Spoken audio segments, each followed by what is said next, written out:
En el video anterior leímos Apocalipsis capítulo 11 versos 1 y 2, en donde menciona la ciudad de Jerusalén, el templo, el altar y la corte de los gentiles.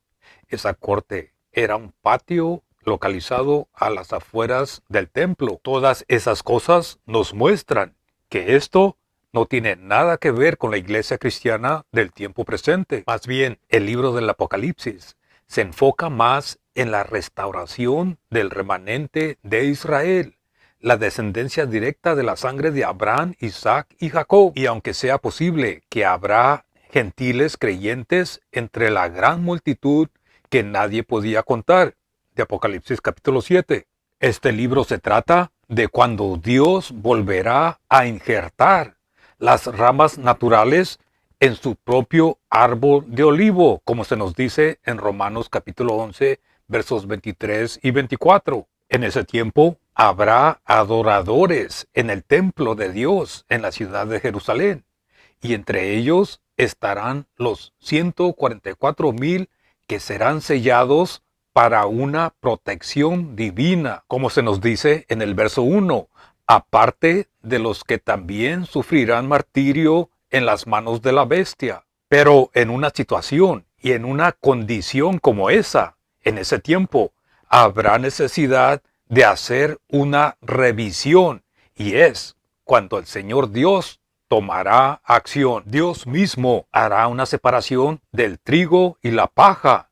Él separará a Israel de entre los gentiles y separará a sus siervos de entre los que moran en la tierra, o sea, de entre los incrédulos. Recuerden, el capítulo 11, versos 1 al 14, es la segunda visión de lo que sucederá literalmente en la tierra. El templo y el altar no se refiere a un templo en el cielo, no.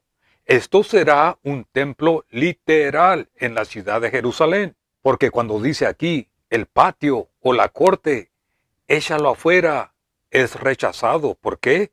Porque es dado a los gentiles incrédulos de ese tiempo, y lo hollarán, lo pisotearán en un sentido malo. Todo esto es más que suficiente para establecer el hecho de que los tiempos del Apocalipsis, la era de la gran tribulación, será una era muy diferente en los planes de Dios a la era del tiempo presente de la gracia de Dios entre los gentiles. A lo que me refiero es lo siguiente: durante este tiempo presente y mientras que vivimos en la gracia de Dios, los judíos y los gentiles estamos en el mismo nivel. En Romanos 3:22 dice, porque no hay diferencia. Los israelitas, los judíos, los gentiles, todos iguales, somos pecadores ante Dios y todos necesitamos al mismo Salvador. Y en la carta a los Colosenses, en el capítulo 3, verso 11, dice muy claramente que hoy en día, no hay judío ni gentil, circuncisión ni incircuncisión, griego ni bárbaro, siervo ni libre, sino que el Cristo es todo y en todos. Pero aquí, en Apocalipsis capítulo 11, estamos leyendo de otra época, de otra era en los planes de Dios. En ese tiempo, la nación de Israel, los judíos, vendrán a la memoria de Dios por causa de las promesas hechas a los padres. ¿Los padres de quién? Los padres de los judíos, Abraham, Isaac y Jacob. Y después de eso, desafortunadamente, los gentiles serán puestos de regreso y volverán al lugar que ocupaban anteriormente, antes de la gracia. Pero, ¿cómo eran los gentiles antes de la gracia? En la carta a los Romanos, capítulo 1, versos 18 al 32, tenemos la respuesta y el ejemplo. Les sugiero a que lo lean en su propio tiempo. Pero esta medida del templo, el altar y los que adoran en él, de Apocalipsis capítulo 11, verso 1, escuchen esto, es el reconocimiento formal y apropiado de Israel, los judíos, y de su reinjertamiento en su propio árbol de olivo. Y también es la manera formal de poner a los gentiles de regreso y de regresar los privilegios y la posición o el estado que retienen los gentiles hoy en este tiempo presente bajo la gracia de Dios. Y la pared de separación que menciona Efesios capítulo 2 verso 14 y que ahora hoy está abolida, está derribada, volverá a ser reconstruida. La pared de separación será levantada de nuevo. Y este medir del templo de Apocalipsis capítulo 11 lo comprueba. ¿Qué significa todo esto? Que la gracia de Dios a los gentiles habrá disminuido y tiempo de arrepentimiento ya no habrá. La corte del templo o el patio del templo y la ciudad de Jerusalén serán entregados para ser pisoteados, hollados por los gentiles incrédulos de ese tiempo. Por un periodo de 42 meses, esos 42 meses están conectados con la medida del templo.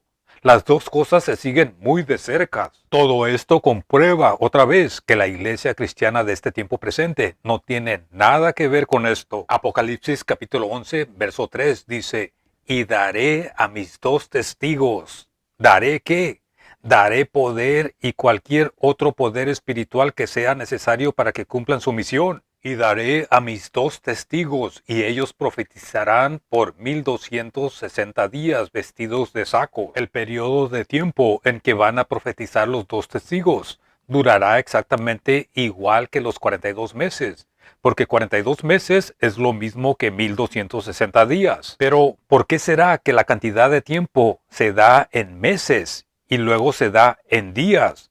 En otras palabras, ¿por qué será que en veces dice meses y en veces dice días? La respuesta es porque en las escrituras, cuando se da la cantidad de tiempo en meses, tal parece que se relaciona en una manera especial a algún juicio. Por ejemplo, en el libro de Génesis, el principio y la cantidad que duró el diluvio está escrito en meses. Y en el Apocalipsis, el juicio de la plaga de langostas, se nos dice que durará 5 meses. Las blasfemias y las persecuciones de la bestia también se cuentan por meses. Pero cuando la escritura es en referencia al hombre o a la humanidad, la calculación de tiempo se da en número de días. Por ejemplo, ustedes pueden leer en Génesis capítulo 47, verso 9 y 28, Salmo 90, verso 10 y 12, Salmo 119, verso 84,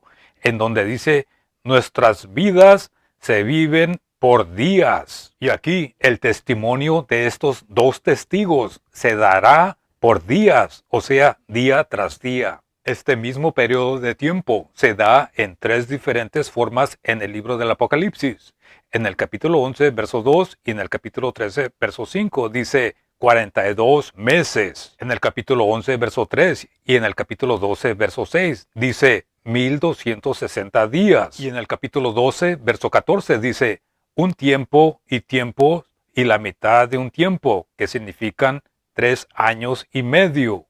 Este último también se encuentra en el profeta Daniel, capítulo 7, verso 25 y capítulo 12, verso 7. Estos 3 años y medio también concuerdan con la oración del profeta Elías, como se nos dice en Lucas capítulo 4, verso 25. En los días del profeta Elías, cuando el cielo fue cerrado durante 3 años y 6 meses, y hubo hambre en toda la tierra. Y en la carta de Jacobo, algunas versiones lo llaman Santiago, capítulo 5, verso 17, dice, Elías también era un hombre sujeto a pasiones, como nosotros, y oró para que no lloviera sobre la tierra, y no llovió, escuchen esto, durante 3 años y medio. Continuando en Apocalipsis, capítulo 11, verso 4, dice, estos son, o más bien, estos representan los 2 olivos y los 2 candeleros que están delante del Dios de la tierra.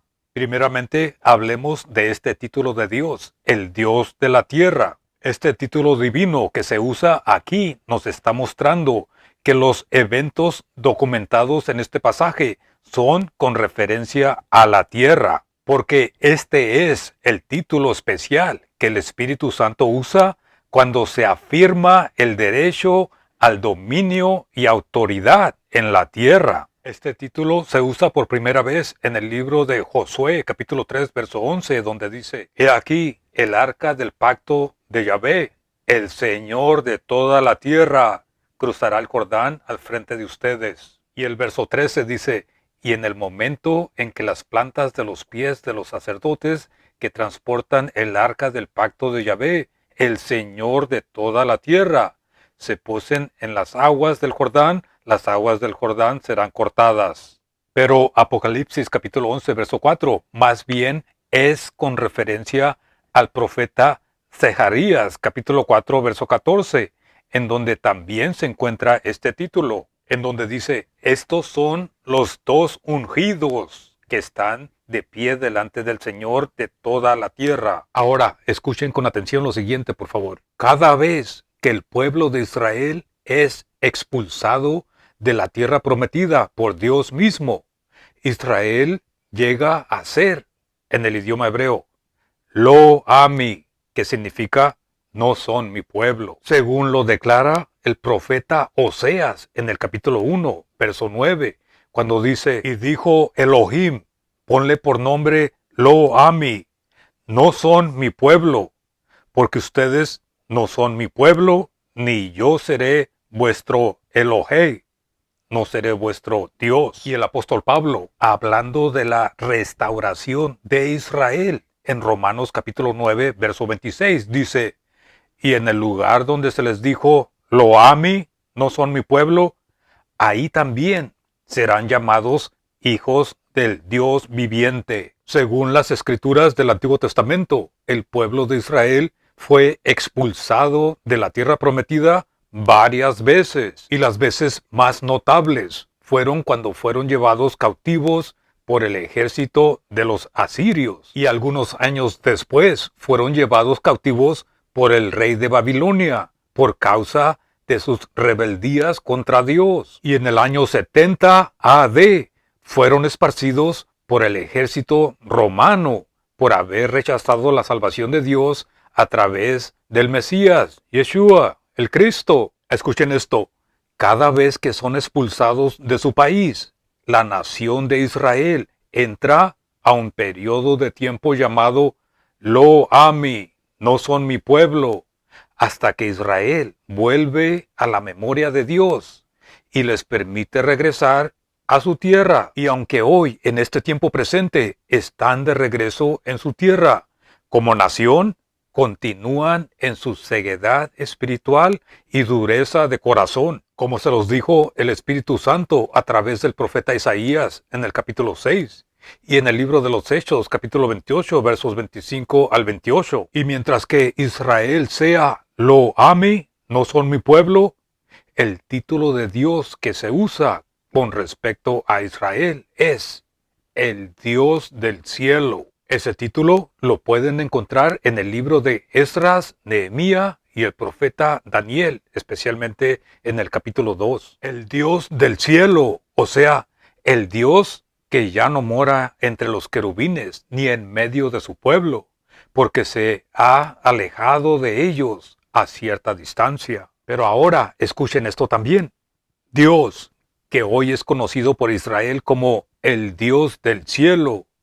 Noten aquí en Apocalipsis capítulo 11 que Dios nuevamente retoma o vuelve a tomar una relación directa con Israel y con la tierra, y será conocido como el Dios de la tierra. Ahora, los dos olivos se nos explica en el profeta Zacarías capítulo 4, que simbolizan a Zerubabel el príncipe y a Josué el sumo sacerdote. Y cuando dice aquí en Apocalipsis capítulo 11, verso 4, estos dos testigos son los dos olivos. La palabra son se usa en una figura de expresión llamada metáfora, y la palabra son significa representan. En otras palabras, estos dos testigos representan los dos olivos. Esta es la propia explicación del Espíritu Santo acerca de estos dos testigos, tal como Zerubabel y Josué fueron levantados y divinamente dotados y protegidos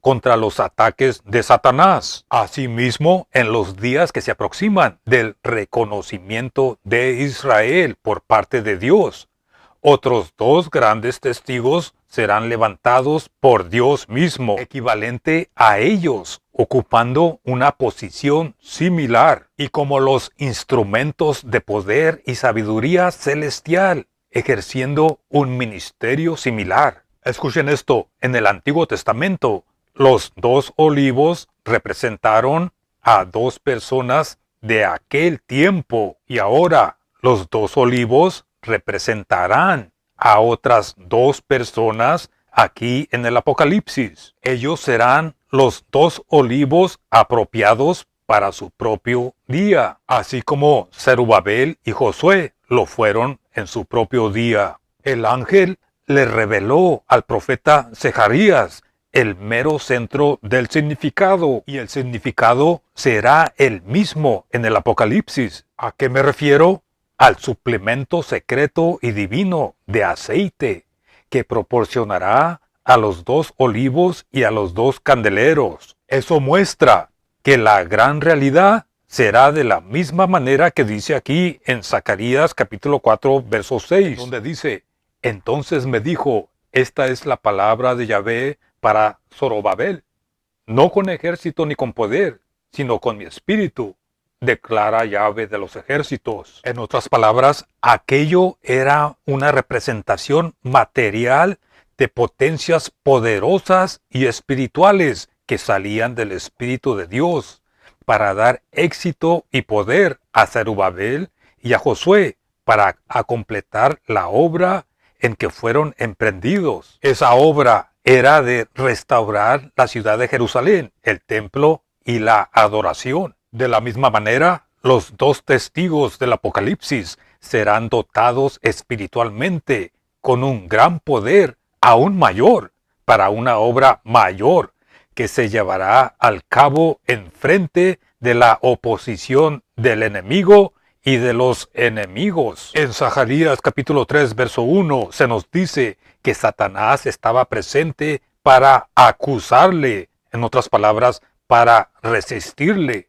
Pero el Señor, que eligió a Jerusalén, también estaba presente para reprenderlo. De la misma manera sucederá aquí en el Apocalipsis. Satanás estará presente con su resistencia, que alcanzará su punto más alto, pero los dos testigos estarán equipados como nunca antes para completar su testimonio. Los comentaristas de la Biblia han agotado su imaginación tratando de contestar la pregunta que ellos mismos se hacen: ¿quiénes son los dos testigos? Permítanme decirles que si Dios quisiera que supiéramos, Él lo hubiera revelado. El hecho de que no lo haya revelado debería de detener a todos de hacer esa pregunta. Nosotros no tenemos la respuesta porque tampoco hacemos esa pregunta. Lo que sí podemos decir es que el profeta Malaquías, que significa mi mensajero, en el capítulo 3, versos 1 al 4, habla del profeta Elías viniendo a restaurar todas las cosas.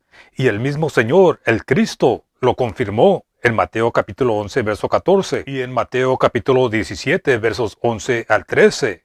Y el Señor mismo les explicó que en cierto sentido Elías había venido en la persona de Juan el Bautista, quien ministró en el espíritu y poder de Elías.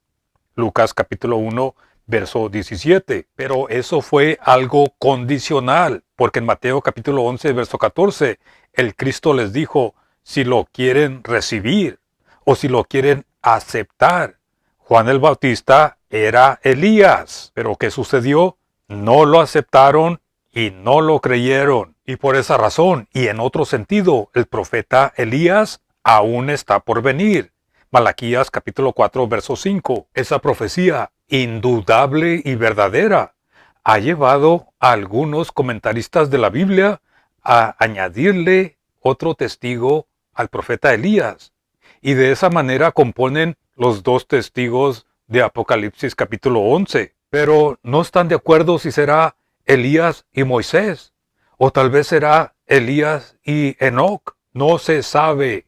Lo mejor es esperar y permanecer en lo que dice el Espíritu Santo.